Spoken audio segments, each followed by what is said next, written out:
It's Chewy the beaver. I've never met a beaver that isn't named Chewy, by the way.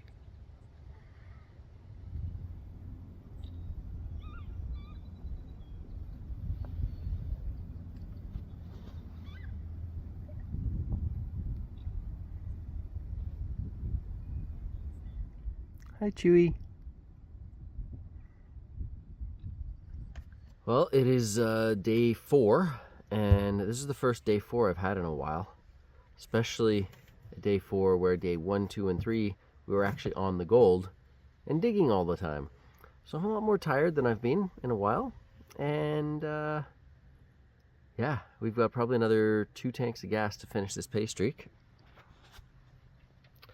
So we're set up and basically just gonna skim the very surface. The higher you get up here, the thinner the pay streak seems to be, but there is actual pay up there. And then as we go down, the water's going to be slowly dropping throughout the day, and it's just a really thin pay streak there. Let's have a quick peek in this pan here. So there's a decent amount of color that you can see. I counted this. It's like, I roughly counted this because I don't have all that time. But that is a rich, very rich pan. You can just see, like, anyways, it's a full-size shovel. So this wasn't like a typical test panning shovel. This was what I would feed the Highbanker kind of thing. There's roughly 330 colors in this pan. So I'm currently running, it's a 16-inch wide Highbanker that flares to 24. It's in double level, so it only looks like a 12-inch wide Highbanker. We have a quick peek here. See, it flares out, and while I'm not 100% sold on having that flare, every time I do a clean out, it's just awesome, because if you pull this down just the tiniest bit, then it pulls away from the edges and it doesn't get stuck on anything. So it's really easy to slide the mats in and out. Love that. We're running a raised expanded aluminum on top of this really thin, it's only 5/16 inch deep, backed miner's moss. And I found that using thicker moss with this low of a flow of water, like this is just, if you actually look down here, it's just barely flowing because it's a double level sluice. And then up in the Highbanker, yeah, look at that. So like really, the bubbles are coming down real slow. You could put a little Alaskan damper over that, but I'm seeing good enough recovery as is. And it's just, think of how long it has to stay in the sluice compared to a much steeper sluice setup, right? Anyways, up here in the hopper, because we're putting all of the water for a 24-inch sluice right up here, we're running at about 35 to 40 US gallons per minute for the whole Highbanker, which is just under 20 US gallons per foot of sluice width. That's based on this whole poppin' sun kind of an idea. But I'm running at a 1-inch drop per foot. So it's a 3 foot long sluice, 1-inch drop. And because I have a little extra water flow where it's only 16 inches wide at the top, I don't know, that's just what I'm going with, and I want to do a recovery test. So this is all of the gold that is in a single shovel. We have been shoveling at this spot for about an hour and a half, and it is just, if you look close at the mat, it is pure black sand at this point. It was after about 10 minutes of shoveling.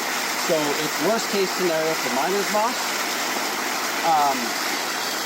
A lot of people say miner's moss does not work once it's full of black sand, and I would argue that it slows down the rate which it can handle material when it's full of black sand.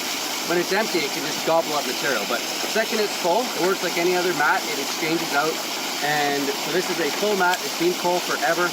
I'm gonna put 10 shovels in, pretty much as fast as I possibly can to really torture test this box. Worst case scenario, at the end of the last shovel, I'm gonna toss a tub in, I'm gonna let it sit there, collect that initial 20-ish seconds of what's coming through, let that shovel completely finish. Then I'm gonna pull that box out, put another box in, and let it sit there for a full 5 minutes at full speed. Let this thing scour out and see if we're losing any gold in that sense. So steady state is a shovel, lose gold, and then what did we get afterwards?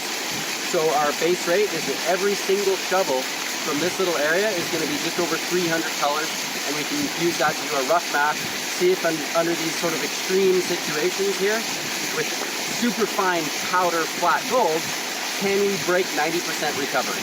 And I'm pretty confident that we can, even if I'm being like a real idiot and feeding this box way too fast. So enough of this.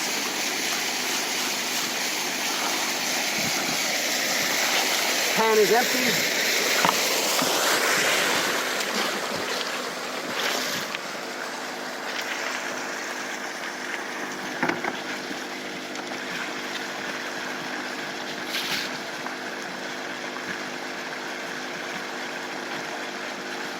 Actually, a bit of gold in this one.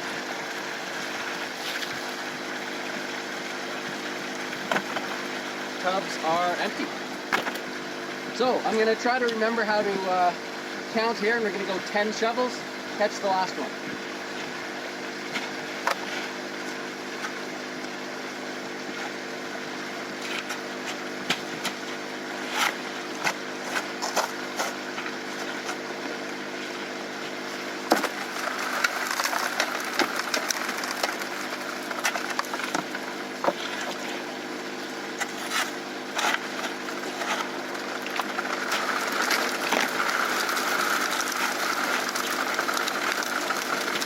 Kind of muddy.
One more for good luck.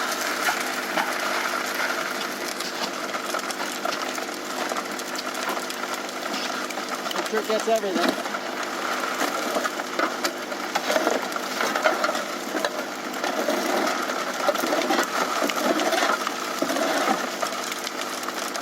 Then in the time it would take me to go get another shovel, feed it in. Plus a little bonus scour. We're good. We're gonna count 5 minutes to see running empty after being really overloaded like that, how much gold is gonna scour out, and I'll pan this out.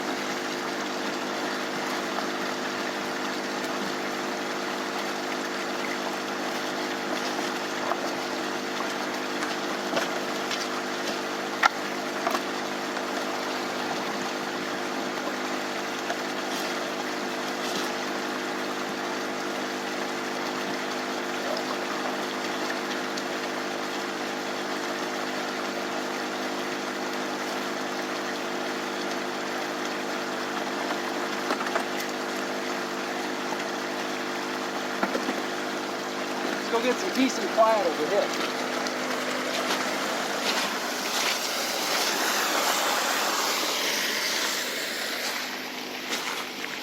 Actually, peace and quiet down here.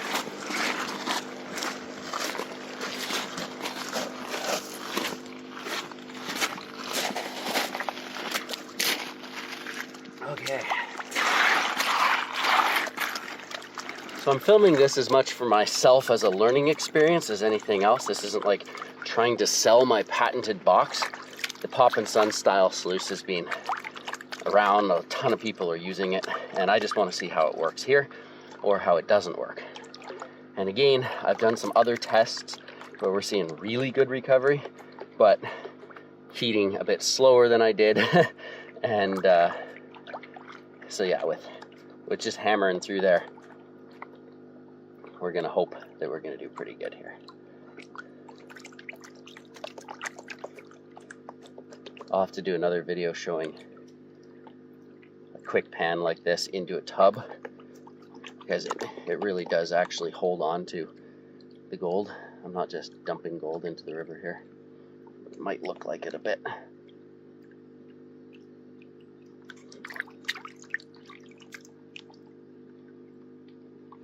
During the back pan there's a little line of black sand and gold. I did not see much gold there, which is good.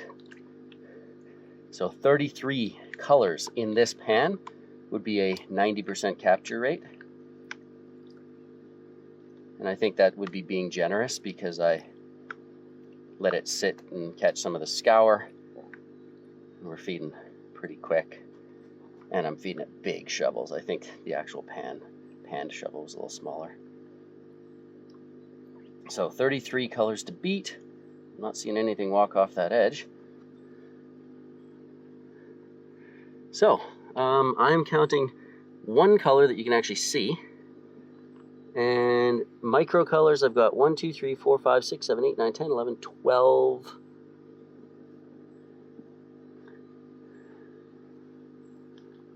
13 maybe, for being generous. So I'm counting 13 colors, but they're almost entirely micro colors, and then just the one flake. So you saw what was in a single shovel at the start of this video. That's the same ground.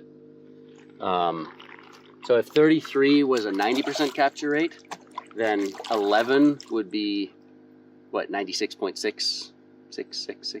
So roughly 90, we'll call it 95%. Now, I don't know if you've been paying attention to the time on the video, Chris. Has it been how long since the... 1 more minute. 1 more minute, and then we can check our scour. Yeah, and like that scour is not just having sat already and cleared out everything from the box, because that hopper is still feeding like all that black sand and all that stuff down into the box. So that initial like 20-30 seconds of scour is probably going to be a little harder on the box. And then we found that like after it's been sitting for 2 minutes, you can put a tub under there for like 10 minutes, come back, and there's like nothing in your box, which is really nice to know that once it's in there, it's staying in there. But yeah, let's head on back and get ready.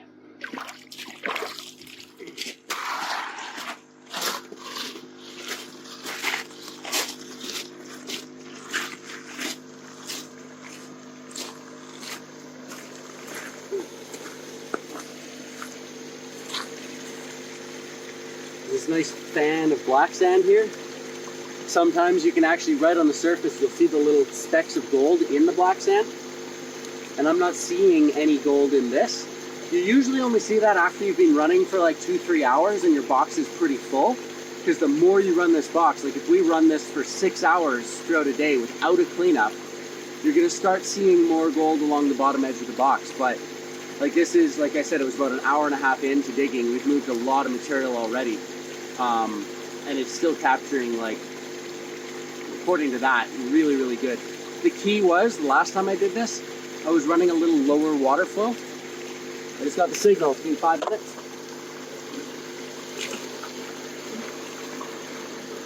So this has all scoured out of the box. All of this material. You can see the black sand.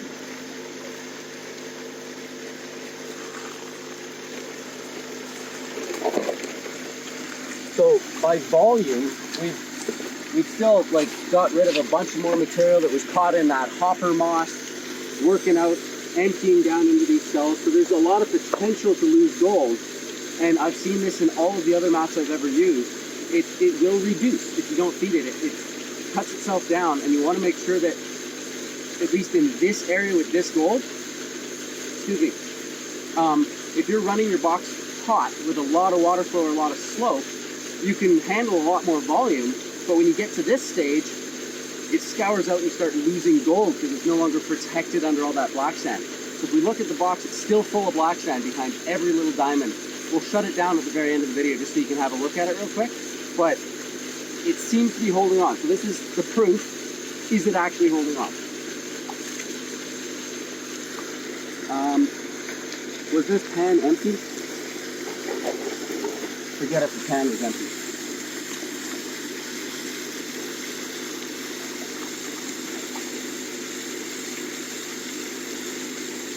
I think the pan was empty, but whatever. If I put 13 colors in here, it's not a big deal.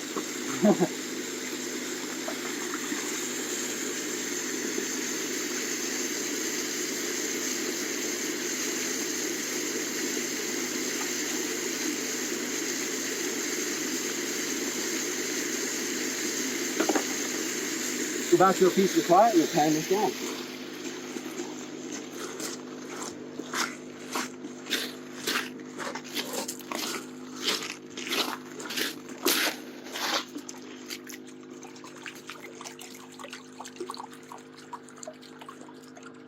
So if you only have a small amount of material in the pan, this side of the pan makes an angle, and I make the bottom angle and that angle match each other so that I'm targeting the very bottom corner for where all the gold's going to settle into.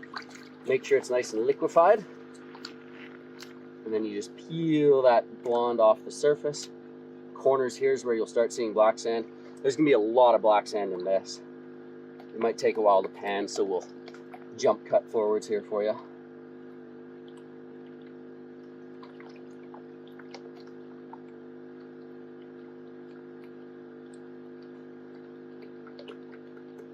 Bring the angle back, shake it forwards until it's just about over the edge, and then wash it out. I'm only washing the front riffle, so the back riffle, that all that black sand is exposed, is not getting hit. Shake everything back one more time. And I grab the front of the pan, shake everything back. We've got this big ring of black sand. That's where you would see some gold initially. Now I'm working between the dot and the riffles. You can go straight backwards, but I just don't like working over that hole.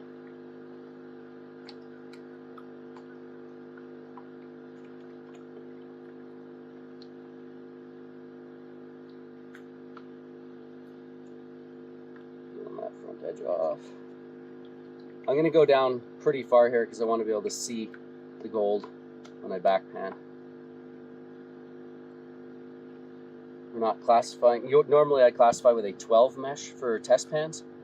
20 mesh works because there's no bigger gold, but 12 mesh is a bit quicker. This is just what the sluice is classifying to, so you are going to see a couple of these little guys in here. All right, one more. I'm watching that lip and I don't see any gold going over. All right, spin her back.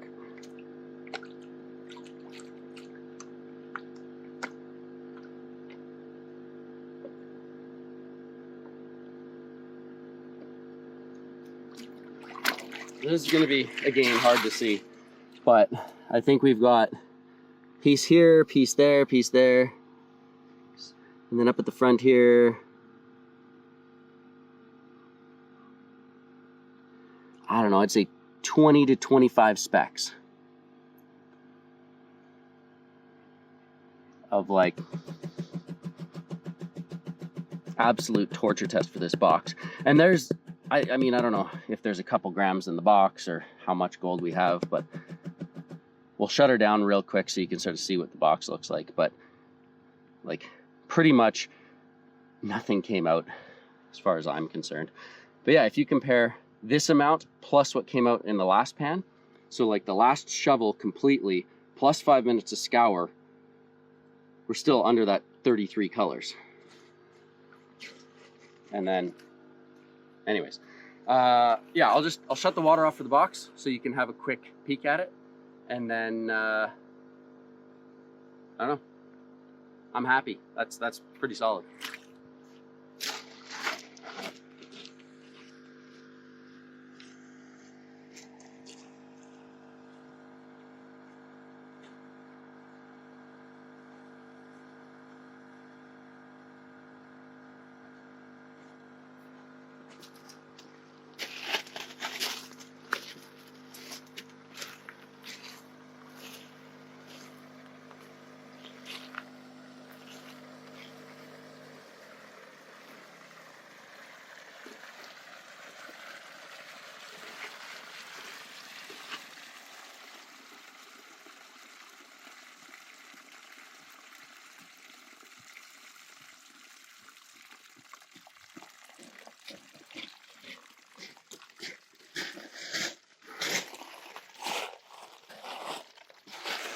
All right, so this is what we're working with.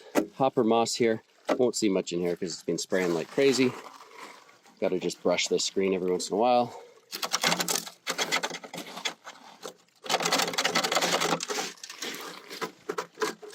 What are we putting on here? This is what I call gold fingers down here, because there's these little fingers of miner's moss.